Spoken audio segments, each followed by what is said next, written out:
Welcome back F11 members to part 2 of the fundamentals of post-production video tutorial for issue 28 May 2014.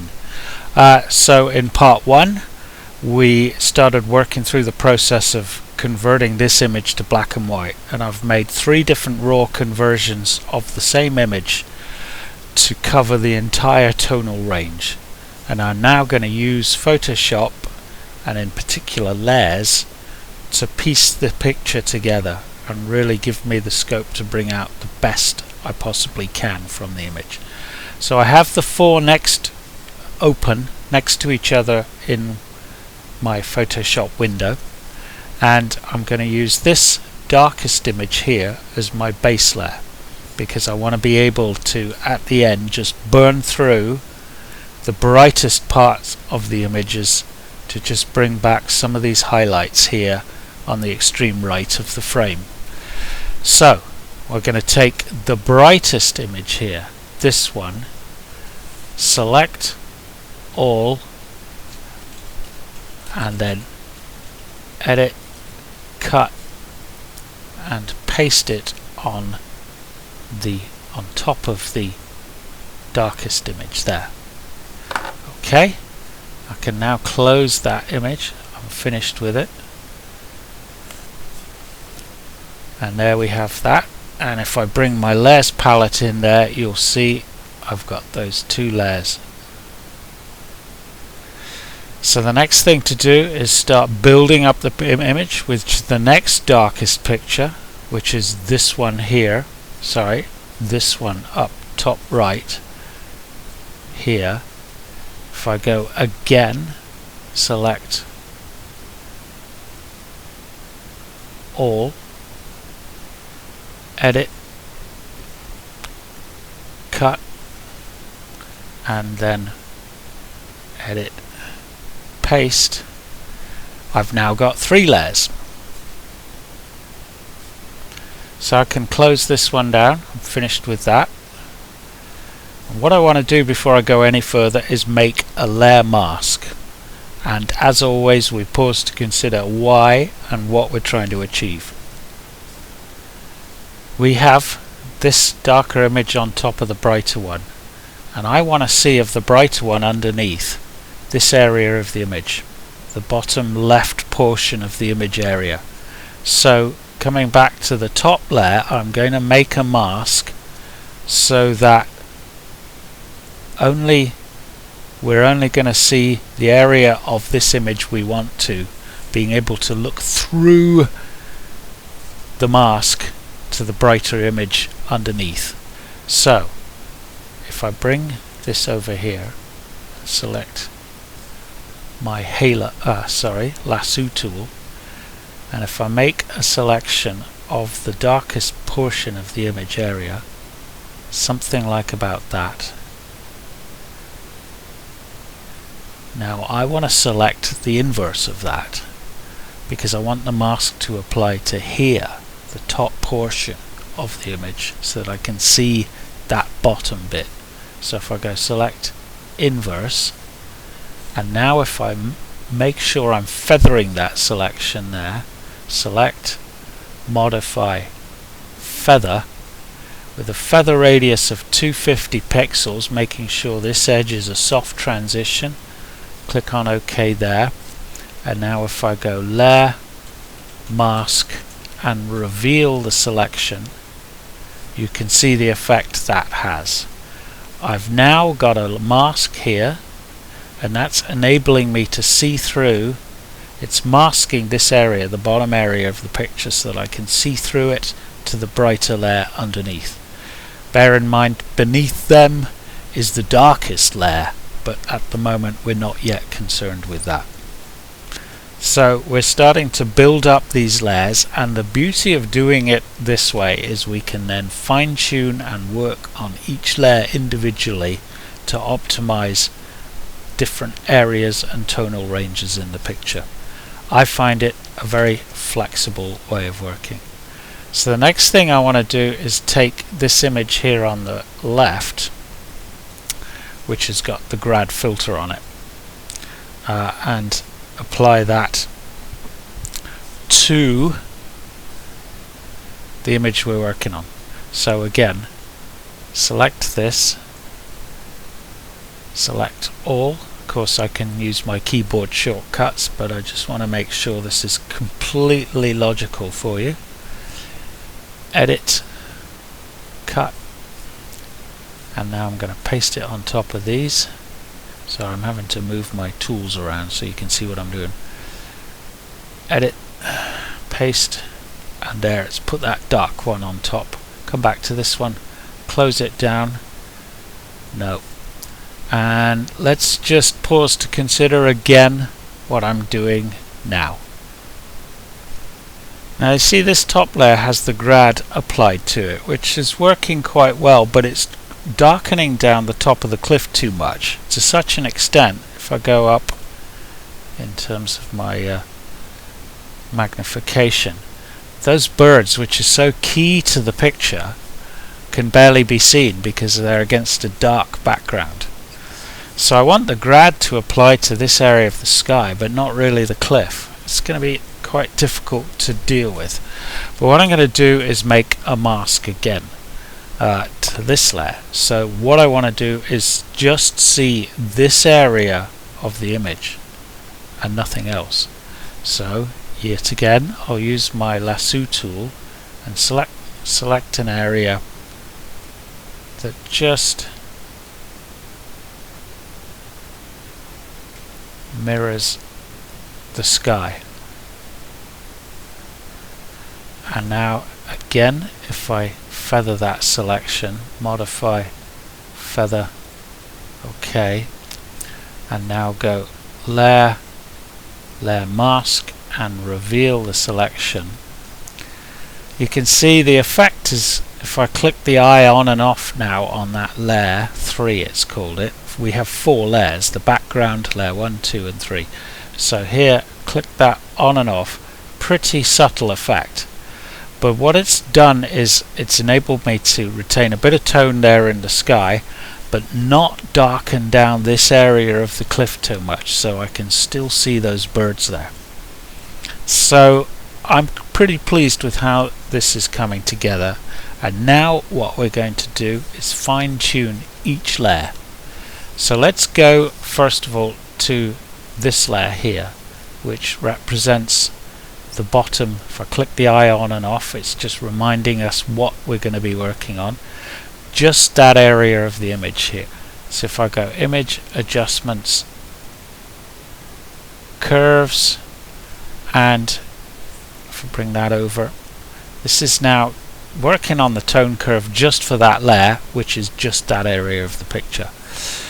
So if I click on the show clipping button and now start adjusting my white points, it'll tell me when I start lose highlight information, and you can see that's going way too far. But I can bring that white point in a touch, try with my blacks if there's any scope. Not really, none. If I move my black point, I immediately start clipping shadows, so we'll leave that well alone.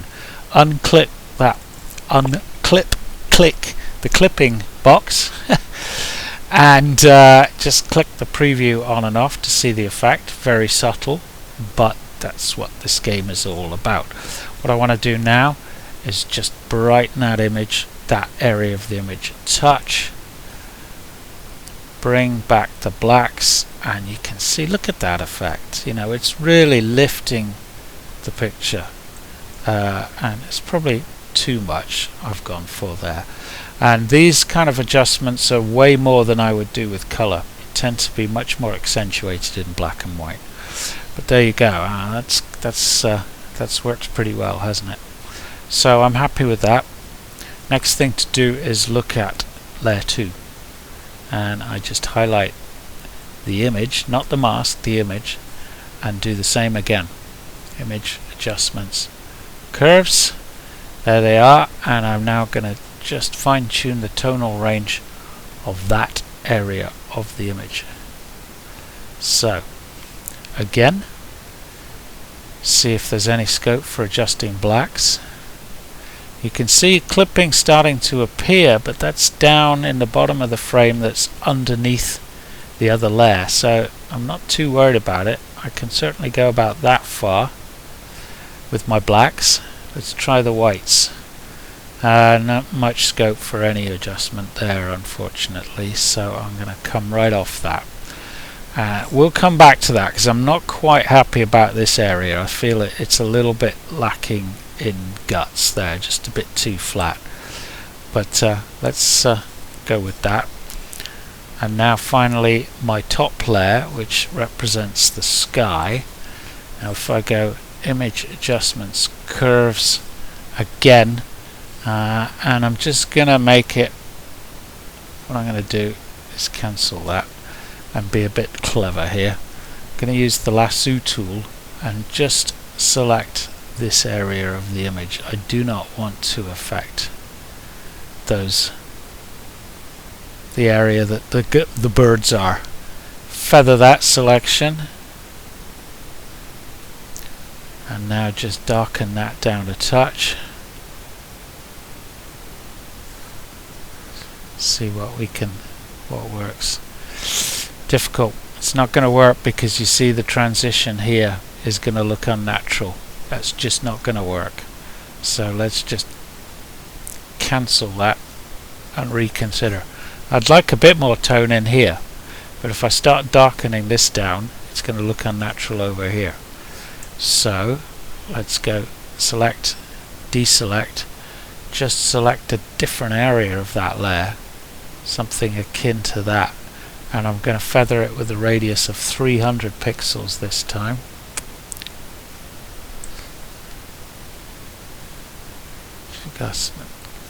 Cancel that.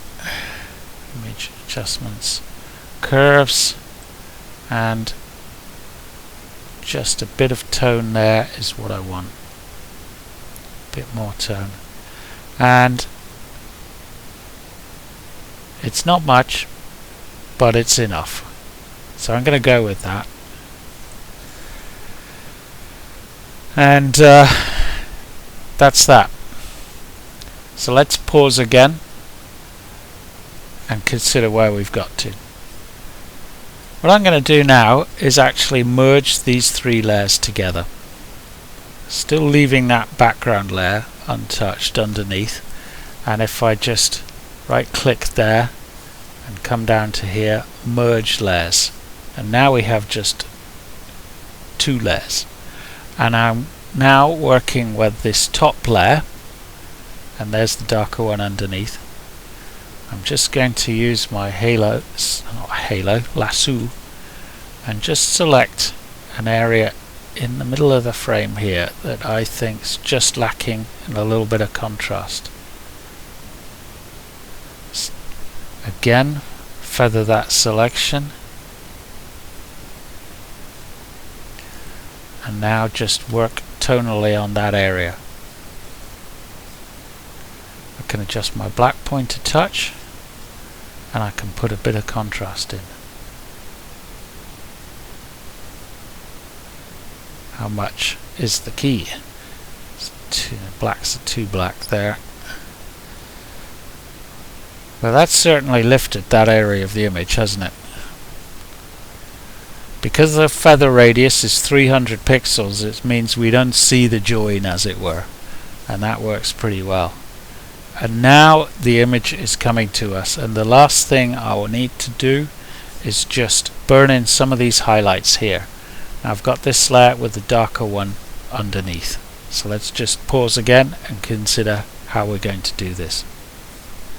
There are numerous ways to do this, but I'm going to stick with the technique of using layer masks. The more we do it, the more comfortable and natural it becomes. It seems very confusing at the start, but what I'm going to do is take this layer and just go up here and make a new layer mask. And it's going to ask me reveal all. So now you can see there's a mask over the whole of the image area. But I want to actually burn through to reveal the area under the darker image underneath at certain parts of the image. And I'm going to use the paint tool here, and it's this one here, to just paint on the mask White is opaque, we can't see through it. Black is where we can, to enable us to see the darker area underneath. So if I paint with black, I'll be able to see the darker tones underneath and bring through just a few of the highlights that are burnt out in this area of the image here. So I go to my opacity, and it's pretty low. I don't want it very high at all. I can adjust the size of my brush using the bracket tool here on the keyboard, and I'm now just going to paint through here on my mask, and it's just very subtle, but it's bringing a few of these highlights through and helping me just bring some of the burnt out highlights back to me. If I go too far, I can either use the history brush to go back, or I can start repainting with white to correct if I've gone too far. I'm really think that that's about it, and I'm pretty there with this picture, and that's it. I hope that means something to you. It's pretty complicated often using 4 layers with masks, but it's enabled me to fine-tune each layer and really bring out the best in this picture. And now let's just consider where we started and where we ended up to see if the picture works. So now there you have it, the 2 pictures next to each other. Quite a radical transformation, and just showing, I think, the power of black and white. When you look at a picture like this and think actually the color is benefiting not at all to the image, it's all about shape and tone, then clearly it's worth thinking about doing it as a black and white. Okay, thank you for your attention, and we'll continue with the fundamentals of post-production next month.